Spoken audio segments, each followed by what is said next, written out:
तो फ्रेंड्स कैसे हैं आप सब लोग। होप सब बढ़िया होंगे और आप लोगों की स्टडी भी बढ़िया चल रही होगी। सो फ्रेंड्स आज हम उत्तराखंड की लोकोक्ति के बारे में यहाँ पे डिटेल में डिस्कस करने वाले हैं, जो एग्ज़ाम के पॉइंट ऑफ व्यू से काफ़ी इंपॉर्टेंट होने वाले हैं, क्योंकि इस टाइप की लोकोक्तियाँ कुमाऊनी, पहाड़ी, गढ़वाली, इस टाइप की लोकोक्तियाँ आजकल यूके ट्रिपल एससी द्वारा खूब पूछी जा रही है एग्ज़ाम में। तो ये हमारा जो टॉपिक है एग्ज़ाम के पॉइंट ऑफ व्यू से काफ़ी इंपॉर्टेंट हो जाता है। सो प्लीज़ आप लोग वीडियो में बने रहिए, वीडियो को पूरा देखिए और अगर आप लोगों को वीडियो पसंद आती है तो वीडियो को लाइक, शेयर और सब्सक्राइब करना ना भूलिए। देखिए फर्स्ट है हमारा तौन तनख्वाह भजराम हवलदारी, जिसका अर्थ होता है बिना वेतन के हवलदारी, यानी कि केवल नाम का बड़ा। मीन्स बिना वेतन के ही वो क्या करते हैं, हवलदारी करते हैं, यानी कि नाम का ही बड़ा है, उसका बाकी कोई काम नहीं है। कख नीति कखमाणा राम सिंह पटवारी ने कख कह जाना। देखिए इसका अर्थ है एक व्यक्ति को एक ऐसा कार्य देना जिसे करना उसके लिए संभव ही ना हो, यानी कि कख नीति कख माणा, कहाँ नीति है और कहाँ माणा है। एक जो राम सिंह पटवारी ने कख कख मीन्स कहाँ कहाँ जाना, यानी कि एक व्यक्ति को ऐसा कार्य सौंप देना जो उसके लिए कर पाना संभव ना हो। यानी कि इसमें यहाँ पे फिर आपको एक्सप्लेन किया गया है कि अंग्रेजों ने मानचित्र में नीति और माणा को आस पास समझकर एक ही पटवारी की नियुक्ति कर दी थी। वास्तव में पहाड़ी रास्तों पर नीति और माणा काफ़ी दूर हैं, क्योंकि नीति और माणा जो है ये काफ़ी दूर हैं। माणा मैथे गौनी अठार मैथे दौनी, यानी कि माणा से ऊपर गांव नहीं है, इसी तरह ही 18 से ऊपर दांव नहीं होना चाहिए। घेस से आगे ही 10, दत्ता देखण जागजेसु जागेश्वर, मंदिर देखण मदमेश्वर, बाल बच्चा मागण कमलेश्वर, परचू देव नागेश्वर बाण, जरूर तारकेश्वर। देवताओं के दर्शन जागेश्वर में मंदिर का जो है, जो देवताओं के दर्शन जागेश्वर में मंदिर का भव्यता, मद महेश्वर में संतान, और इसके अलावा क्या है, मद महेश्वर में संतान प्राप्ति कमलेश्वर में, और साक्षात ईश्वरीय अनुभूति नागेश्वर में होती है। किंतु तारकेश्वर की महिमा भी कम नहीं है, वहाँ भी अवश्य जाना चाहिए। ये जो लोकोक्ति है इसका अर्थ ये है, इसको आप नोट कर लीजिए और अच्छे से पढ़ लीजिए। 100 संसार एक मुंशियार, एक तरफ 100 संसार और दूसरी तरफ मुंशियारी, अर्थात पूरी दुनिया से अधिक रमणीय है मुंशियारी। कख गिड़की कख बरखी, यानी कि बादल कहीं गरजता और कहीं और जाकर बरसा, अर्थात जहाँ जाना अथवा काम करना चाहिए वहाँ न जाकर कहीं और जाना, इस लोकोक्ति का अर्थ है। बाजा बणु बरखण, यानी कि बंजर जमीन में बरसना, अर्थात ऐसी जगह काम करना जहाँ इससे कोई लाभ मिलने की संभावना ना हो, ये इस लोकोक्ति का अर्थ है। जब जेठ तपलो तब श्रावण बरखलो, यानी कि जेठ का महीना जितना तपेगा सावन में उतनी अच्छी क्या होगी, बारिश होगी। मौसम के बारे में एक लोक अनुभव है ये। और इसके अलावा जो हमारा नेक्स्ट है, लाल पीलू धो बरखा नी ल्यो, यानी कि लाल पीले बादलों से बारिश नहीं होती है। और नी होनिया बरखा का बड़ा बड़ा बूंदा, यानी कि बारिश की बड़ी बड़ी बूंदें पड़ना अच्छी बारिश न होने का संकेत है। अधभर गगरी छलकत जाए, यानी कि इसका क्या अर्थ है, अधभर गगरी छलकत जाए। भादो को छांस भूत खुणी, कार्तिक की छांस पूत खुणी, ये एक कुमाऊनी लोकोक्ति है, यानी कि भादो की जो छाछ है वो भूत के लिए, कार्तिक की पूत के लिए, यानी कि अर्थात भादों में छाछ का सेवन हानिकारक और कार्तिकेय में स्वास्थ्यवर्धक होता है। जो मट्ठा होता है घरों में जिसको छाछ बोला जाता है, इस जो लोकोक्ति है इसका अर्थ है कि जो भादों का महीना है उसमें ये छाछ क्या होता है, हानिकारक होता है, और कार्तिकेय के महीने में क्या होता है, स्वास्थ्यवर्धक यानी कि लाभदायक होता है। नेक्स्ट हम देखेंगे, नेक्स्ट क्या है, नेक्स्ट है गरीबे की जवानी और हियूंद की जौन अकरथ जाओ, यानी कि गरीब की जवानी और शीतकाल की चांदनी अकार्थ जाती है, यानी जो गरीब व्यक्ति है उसकी जवानी, और हूंद की जौन, जौन बोलते हैं जो रात के टाइम पे जो चंद्रमा से उजाला होता है उसको जून बोला जाता है। और अकरक्त जाओ यानी कि गरीब की जवानी और शीतकालीन की चांदनी अकार्थ जाती है। नेक्स्ट है हमारा 7 साकी साँदड़ और 9 साकी थुनेरा यानी कि साँदड़ की लकड़ी का 7 पुश्तों और थुनेर की 9 पुश्तों तक चलती है। लकड़ी की मजबूती के बारे में लोक अनुभव इसको ये लोकोक्ति में प्रकट किया गया है। बाँस बबूल काटण पर आस औलाद भी देखण यानी कि घास लकड़ी बेशक कांटों पर आने वाली पीढ़ियों का भी ध्यान रखो, अर्थात प्रकृति के साथ ज़रूरत से अधिक छेड़छाड़ ठीक नहीं है। पर्यावरण को लेकर लोग की सजगता का उदाहरण है। ये काफ़ी इम्पोर्टेंट हो गया है वैसे भी आजकल जितना जो पॉल्यूशन हो रहा है जो ये हानिकारक चीज़ें हैं उसके लिए ये जो हमारी लोकोक्ति है ये फिट बैठती है कि बाँस बाबल काटण पर आस औलाद भी देखण यानी कि प्रेजेंट टाइम में जो कर रहे हो ठीक है, लेकिन हमें प्रकृति के साथ इतना भी छेड़छाड़ नहीं करना चाहिए कि जो आने वाला टाइम है उसमें खुद हमें ये सारी चीज़ें फिर झेलनी पड़े।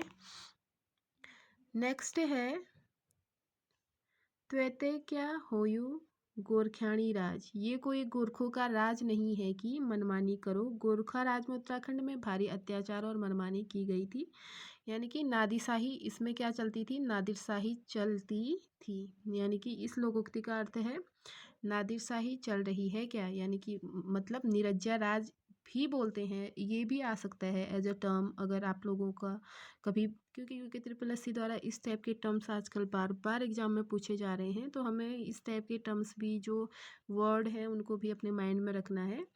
यानी कि गोरखा राज मतलब निरज्जा राज मीन्स तानाशाह हम उसको बोल सकते हैं।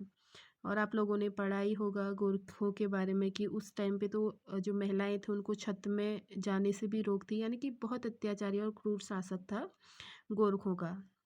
नेक्स्ट देखिए पंच भी परपंची हुएगिन यानी कि पंच भी परपंची हो गई, नेताओं की नियत तक क्या हो गई है, जो नेताओं की नियत है वो भी क्या हो गई है, नेताओं की नियत पर लोक कटाक्ष है। यानी कि पंच भी परपंची है ज्ञान, यानी कि जो पंच बनाए जाते हैं गांव में, जो पंचायत बनती है उसमें जो 5 पंचों को बनाए जाते हैं उनके भी क्या हो गए हैं, परपंच हो गए हैं। ये क्या है, गांव के मतलब जो नेताओं की नियत पर आम लोगों के द्वारा कटाक्ष एक टाइप से है।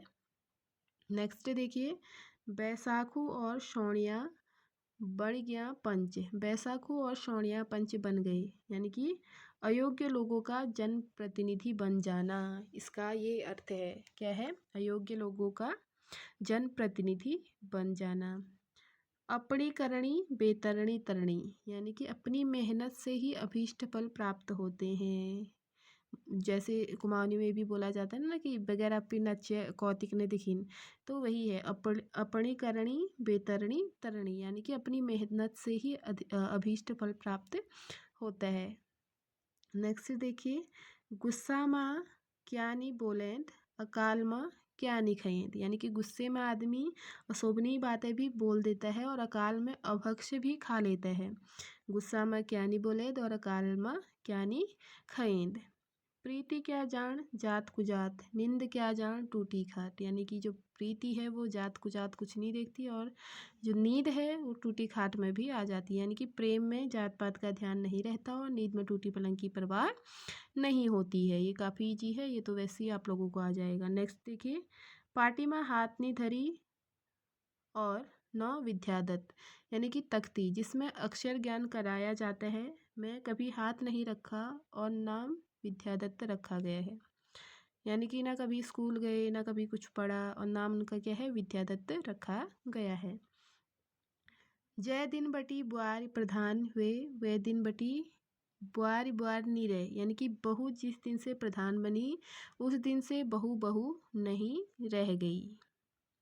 नेक्स्ट देखिए औस्या मूल्य की कुर्सियों में बैठ गया, यानी कि कुपात्र भी ऊंचे पदों पर पहुंच गए। नेक्स्ट देखिए लौण पानी छोड़ पर ऐगी मृत्यु के दिन नज़दीक आना, बोलते हैं ना कि लौणपान सब छोड़ेगी, यानी कि उनका क्या आ गया है, जो मृत्यु के दिन है वो नज़दीक आ गए हैं। गरुड़ का खिड़ुगा यानी कि गरुड़ पक्षी के गौरैया पैदा होना, अर्थात योग्य माता पिता को अयोग्य संतान पैदा होना इसका क्या है, अर्थ है। नेक्स्ट है, आप लोग यहाँ पे देखिए, आगास कैन नापी भगत कैन थापी, यानी कि आकाश को कोई नाप नहीं सकता, और इसके अलावा जो समय है उसको कोई रोक नहीं सकता, यानी कि आकाश कैन नापी भगत कैन थापी। भगत भगत बखत भी टर्म का यूज़ किया जाता है, यानी कि जो समय है उसको कोई रोक नहीं सकता। और जो आस नेक्स्ट हम यहाँ पे देखेंगे, धरती ने सभी खाया धरती कैनिक है, धरती ने सभी को निगला धरती को कोई निगल नहीं पाया। मनुष्य नष्ट हो जाता है, धरती नहीं होती, यानी कि जो धरती है जो कि त्यों रहती है, वो कभी नष्ट नहीं होती है और ना होगी। माँ की बरखा और माँ की पड़ोसी, यानी कि माघ महीने की बारिश उतनी ही अच्छी होती है जितना अच्छा माँ का परोसा हुआ भोजन।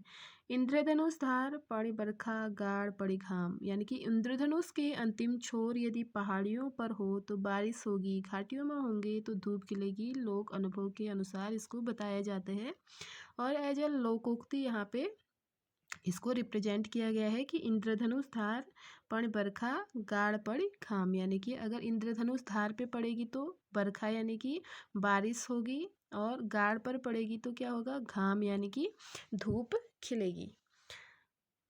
जाग्यों को इतिहास पापियों को भविष्यनाश, यानी कि संतों का गुजरा हुआ समय और पापियों का आने वाला समय बुरा होता है, ये सत्य है। ये एज ए लोकोक्ति यहाँ पे रिप्रेजेंट है कि यज्ञों को इतिहास और पापियों को देखिए, यानी कि जो संत हैं उनका क्या होता है, भविष्य बहुत सुनहरा होता है, और जो पापी लोग होते हैं उनका भविष्य धीरे धीरे क्या हो जाता है, ख़त्म हो जाता है।